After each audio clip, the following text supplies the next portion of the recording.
Bro kabaddi league season 12 12 டீம்ஸும் தங்களோட captain announce பண்ணிட்டாங்க. Balance இருந்த 3 டீமோட கேப்டன், வைஸ் கேப்டன், கோ கேப்டன்ஸ் எல்லாமே உங்களுக்கு டீட்டெயிலாக இந்த வீடியோவில் காத்துட்டு இருக்கு. ஆஷ் என்டர்டைன்மெண்ட் அனௌன்ஸ் பண்ணிட்டாரு. வேற லீக் ஆட வாய்ப்பு இருக்கா, எங்க தான் போய் ஆட போறாரு, அதையும் உங்களுக்கு நான் டீட்டெயிலாக சொல்ல போறேன். டெலிகாஸ்ட் டீட்டெயிலை பத்தின விஷயமும் இந்த வீடியோவில் உங்களுக்காக காத்துட்டு இருக்கு.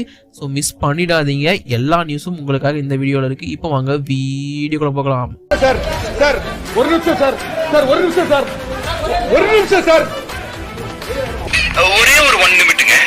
Hello every friends, 1 minute please. So friends, actually எனக்கு கொஞ்சம் உடம்பு சரியில்லை. ஸோ அதனால் பார்த்தீங்கன்னா மேபி வாய்ஸ் கேவலமாக இருக்கலாம், வீடியோவும் லேட்டாக கூட வரலாம், அதுக்கு மன்னிச்சிடுங்க. பட் இருந்தாலும் அப்டேட்ஸை கொடுக்கறது என் வேலை. அதனால தான் உங்களுக்கு இந்த வீடியோவை இப்போதைக்கு மேக் பண்ணிகிட்ருக்கோம். அண்டு ஃபஸ்ட்டு உங்ககிட்ட சொல்ல போகிற விஷயம் என்னன்னு பார்த்தீங்கன்னா, ப்ரோ கபடி லீக் சீசன் 12 12 டீம்ஸும் தங்களோட கேப்டன்ஸை அனௌன்ஸ் பண்ணிட்டாங்க. 11 டீம்ஸ் இந்தியன் கேப்டன் அப்பாயிண்ட் பண்ணியிருக்காங்க. ஒரே ஒரு டீம் குஜராத் ஜெயண்ட்ஸ் மட்டும் overseas player Mohammad Reza Shadloui சியானவை கேப்டன் அப்பாயிண்ட் பண்ணியிருக்காங்க. 12 கேப்டன்ஸும் இப்போதைக்கு முடிவு ஆயிட்டாங்க. ஸோ இப்போ சொல்லுங்க, உங்களுக்கு கேப்டன்ஸ் கவுண்ட் டவுன் வீடியோ வேணுமா அப்படிங்கிறத. வேணும்னா மறக்காம கீழே கமெண்ட்ல சொல்லிட்டு போங்க. கண்டிப்பா உங்களுக்கு அந்த வீடியோ வந்து சேரும். இப்போ அந்த பேலன்ஸ் இருந்த 3 டீமுக்குள்ள என்ட்ரி ஆகாமா? ஃபர்ஸ்ட் புனேரி பல்டனை பத்தி பார்த்துருவோம். புனேரி பல்டன் பிகேஎல் சீசன் 12க்கு யாரை கேப்டனா அப்பாயிண்ட் பண்ண போறாங்க அப்படின்னு கேட்டுட்டு எனக்கு தெரியாது அப்படின்னு நான் சொன்னேன்னா அது மிகப்பெரிய பொய். அண்ட் கூடவே இந்த வீடியோல நான் போறதுக்கு தகுதியே இல்லாதவன். ஏன்னா அஸ்லாம் இனாம்தார் தான் கேப்டன் ஆக போறாருங்கிறத எல்லாருக்குமே தெரியப்படுத்திட்டாங்க போட்டோ ஷூட்டை வச்சு. அது மட்டும் இல்லாம ஒரு சாம்பியன்ஷிப் அடிச்சு கொடுத்த கேப்டன் அவர் எப்படி மிஸ் பண்ணுவாங்க? ஸோ அவர் தான் இங்கே கேப்டனாக அப்பாயிண்ட் பண்ணப்பட்டிருக்காரு. இங்கே டவுட்டே வேணாம், அவரோட புது ஹேர் ஸ்டைல் எல்லாமே செம்ம கம்பேக் கொடுக்க போறாருங்கிறத சொல்லிட்டு இருக்கு. அண்ட் இது மட்டும் இல்லாமல் இன்னொரு பிளேயர் நம்மளோட பங்கஜ் மொஹிதே, அவரை வைஸ் கேப்டனாக அப்பாயிண்ட் பண்ணியிருக்காங்க. கேப்டனுக்கு கொஞ்சம் கூட சளைக்காத ஒரு பிளேயர் பங்கஜ் மொஹிதே. பிகேஎல்ல புனேரி பல்டனுக்காக ரொம்ப காலமாக ஆடிட்டு இருக்க ஒரு சரியான பிளேயரு. ஸோ அவர் தான் இப்போதைக்கு அந்த டீமோட வைஸ் கேப்டனாக அப்பாயிண்ட் பண்ணப்பட்டிருக்காரு. அப்படியே அடுத்த டீம் பெங்கால் வாரியர்ஸ்குள்ள வருவோம். Bengal warriors captain, vice captain இல்லாமல் 2 கேப்டனுங்கிற மாதிரி போட்டிருக்காங்க.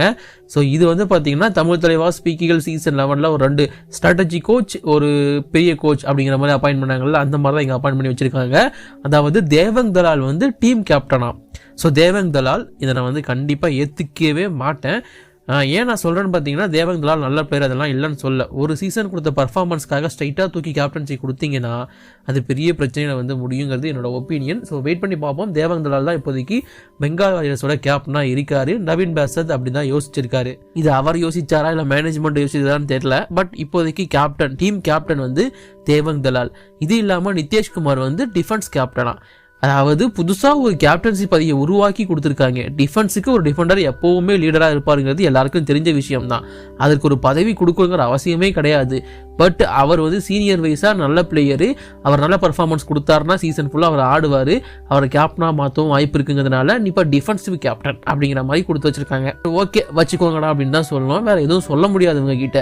ஸோ டிஃபென்ஸ் கேப்டன் இப்போதைக்கு நிதேஷ்குமார் அண்ட் கூடவே நம்மளோட தேவங் தலால் டீம் கேப்டனாக அப்பாயிண்ட் பண்ணப்பட்டிருக்காரு. இதுதான் பெங்கால் வாரியர்ஸ்ல இருக்கிற அப்டேட்.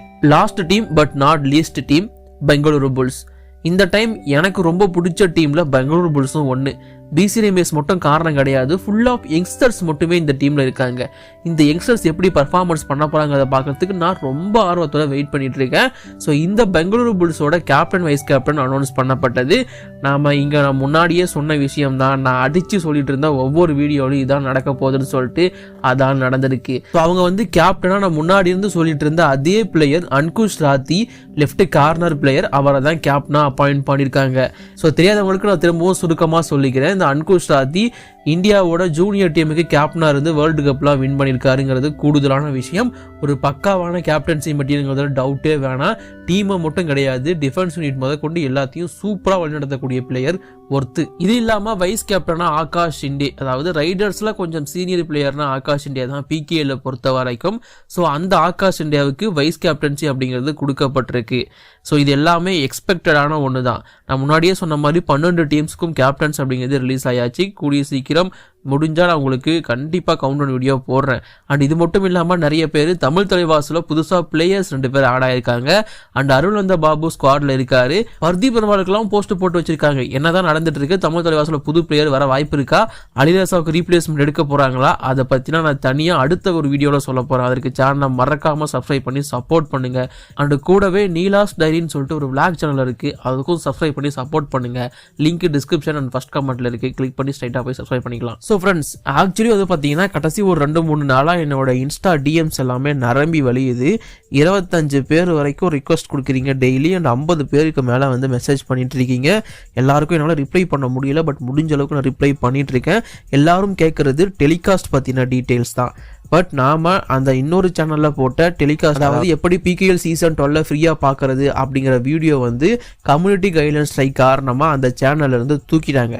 ஸோ அதனால் இப்போதைக்கு இருக்கிற ஒரே வழி, உங்களுக்கு PKL சீசன் 12 ஃப்ரீயாக பார்க்கணும் அப்படின்னா அது எப்படின்னு தெரிஞ்சுக்கிறதுக்கு இன்ஸ்டாவில் ஃபாலோ பண்ணிட்டு அங்கே வந்து டிஎம் பண்ணுங்கள். உங்களுக்கு கண்டிப்பாக நான் எக்ஸ்பிளைன் பண்ணுவேன். இப்போ இருக்கிற ஒரே வழி அதுதான். பட் ஸ்போர்ட்ஸ் நிதிஷ் சேனல்லாம் இருக்குது, அது ஒரு கண்டென்ட் வரும். அப்போ நீங்கள் கண்டிப்பாக அது சப்போர்ட் பண்ணுவீங்கன்னு எனக்கு தெரியும். இப்போ நம்ம ஆஷான விஷயத்துக்குள்ளே வருவோம்.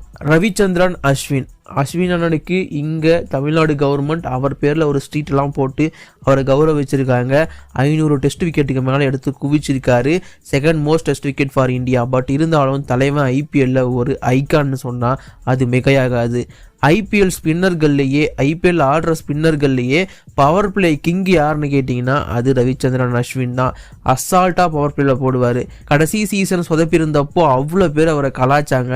அப்போலாம் அவங்ககிட்ட கேட்ட ஒரே விஷயம், அவர் யாருன்னு தெரியுமாடா அவங்களுக்குங்கிறது மட்டும்தான்.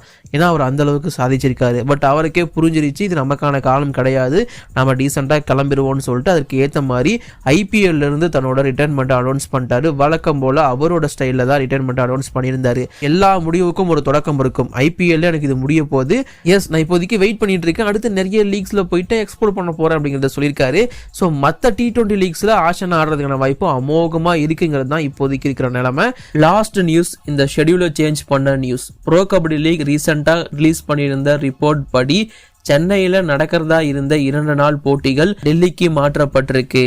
எஸ், சென்னையில் வந்து பார்த்தீங்கன்னா செப்டம்பர் 29 அக்டோபர் 12 வரைக்கும் போட்டிகள் நடக்கும்ங்கிறத சொல்லியிருந்தாங்க. அதுக்கப்புறமா தான் டெல்லியில் கடைசி லெக் ஸ்டார்ட் ஆகுங்கிறத மென்ஷன் பண்ணப்பட்டிருந்துச்சு. பட் இப்போதைக்கு சென்னையில் அக்டோபர் 10 வரைக்கும் மட்டும்தான் போட்டிகள் நடக்குங்கிறது சொல்லப்பட்டிருக்கு.